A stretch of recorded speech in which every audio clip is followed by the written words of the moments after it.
Breakers.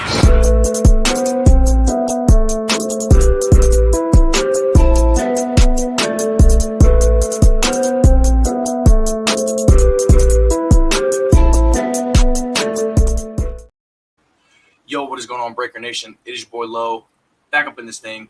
We are 4-0, number one in the South, number one in the league. I mean, come on. We were able to beat the Generals 20-17. First time in the modern era that we had beaten them. The only team that we have left to beat in the modern era is technically Memphis, but we pretty much beat them twice last year. I know they're different, but I mean, we beat Tampa twice last year, but I'll count it as we haven't beaten them yet. So, nonetheless, before we get in that game, just a quick recap. The offense had their lowest point total of the season, only scoring 20. But I think the defense probably had their overall best performance. I know you gave up a couple big plays and that weird 60-yard touchdown. But, like, when it mattered most, the defense got them off the field, right? We kicked that field goal with about 8 minutes left or something like that. And then the defense just got them off the field real quick. Offense, McLeod had 70% completion percentage, nearly 300 yards. He didn't have any touchdowns. He did have 2 of them called back. He had that interception, which at first glance looked like a really bad pass.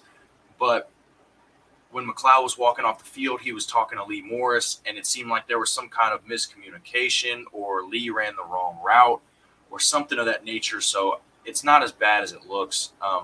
Wes Hills had another huge game. He's that guy. He really is. He might even be the MVP frontrunner right now. I can't lie to you. I don't know who else would be ahead of him. The modern record for touchdowns in a season is 9. Darius Victor had 9 last year. He's got 8 in 3 games. He's only played 3 games. So Wes has 8 touchdowns in 3 games. Unbelievable. Like, so unbelievable. So, yeah, we ended up finding a way to win that game, and I think that's the difference between a championship team and a good team.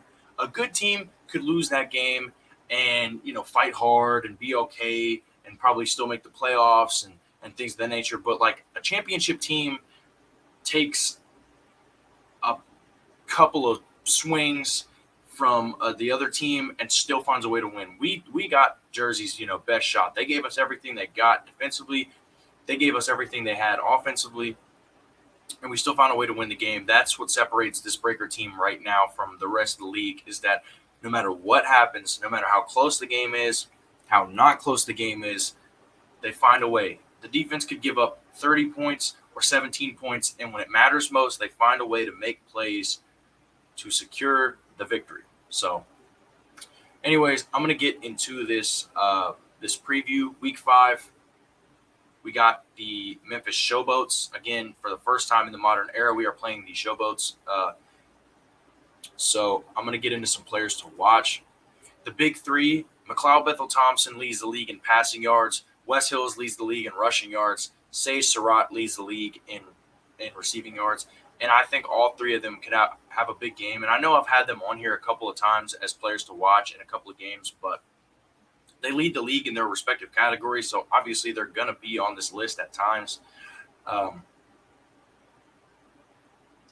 Showboats defense is a little rough. I mean, I think they've given up the most points this season, like 109 points so far. And they did play good last week, but Michigan's offense has taken some steps back. Our offense is still the number 1 offense in the league, even though we didn't maybe put up the most points last week. Against the Generals, we're still the number 1 offense, and this Showboats defense is one of the worst. They're probably 8-7. They're in that 6 to 8 range. So look for all 3 of those guys to have big games. Especially Wes. They're giving up like 130 something rushing yards a game, something like that. So look for Wes to have a big game. For them, I know I always have quarterbacks, but I kind of want to switch it up a little bit. I also think these 3 guys are really deserving. So Alex Collins, their running back, we've given up rushing yards. Now, we did a pretty good job against New Jersey, but we've still holistically given up rushing yards throughout the season. So, and he's a really good running back. So he could have a big game against us. So that's a guy to look out for. Vinny Papali, he leads their league in receiving yards. He had a pretty darn good game the other day. So he's kind of, found his way into being Cole Kelly's favorite target. So that's a guy we're going to have to watch out for. And then on the defensive side of the ball for them, Troy Warner, he's kind of like how New Jersey had a guy like Chris Orr, who was like their tackle machine.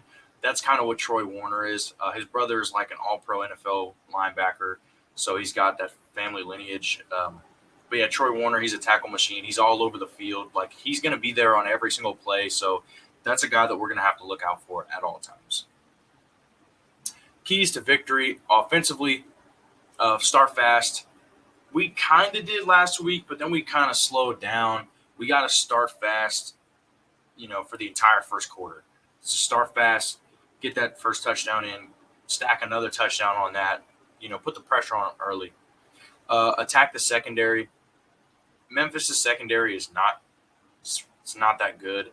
They give up a lot of pass yards. And I know I talked about West Hills could probably get, a good chunk of rushing yards, but I think we could probably see a 300-yard game out of MBT. This last one's kind of like me being funny, but we got to get MBT some touchdowns. He's got 6 on the season. This guy should probably be closer to 10 touchdowns by now.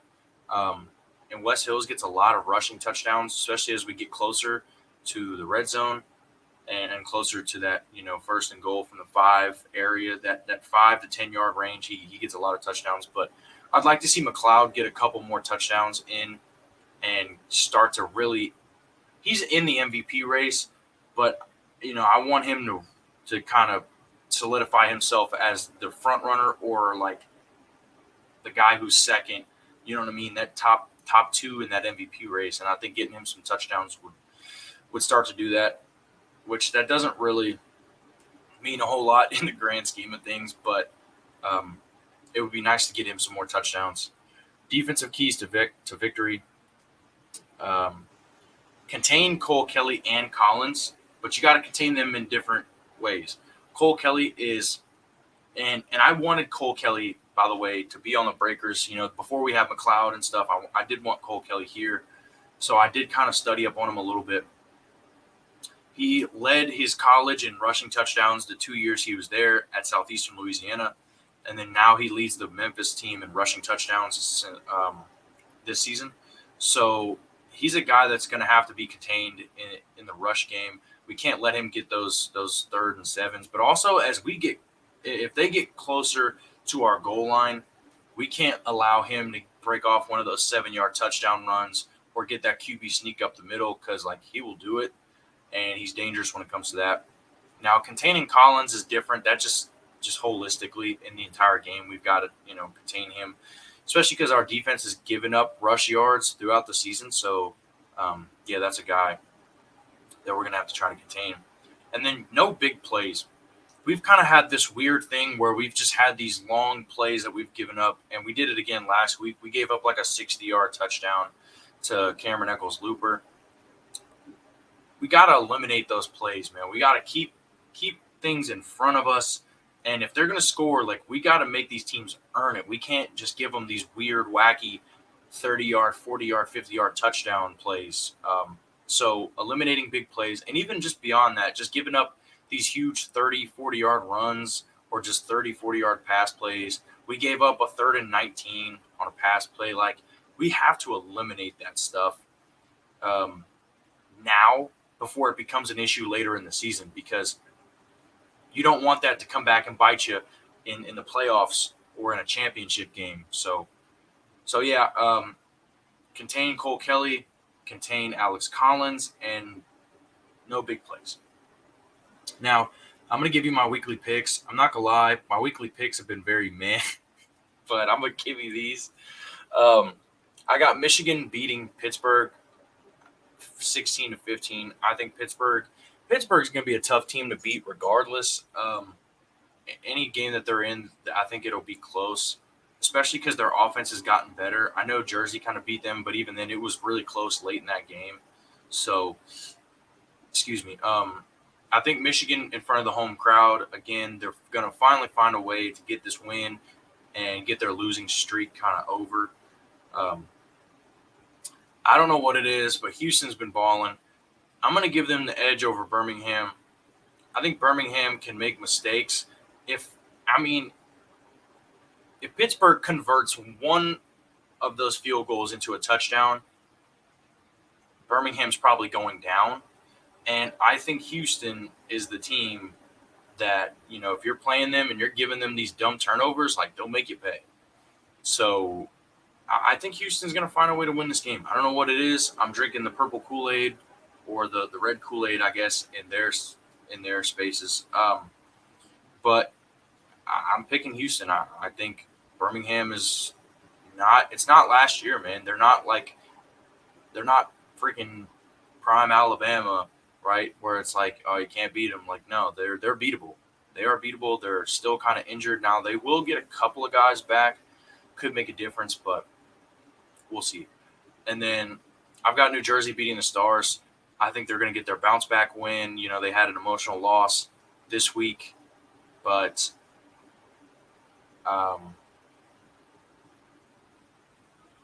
shoot.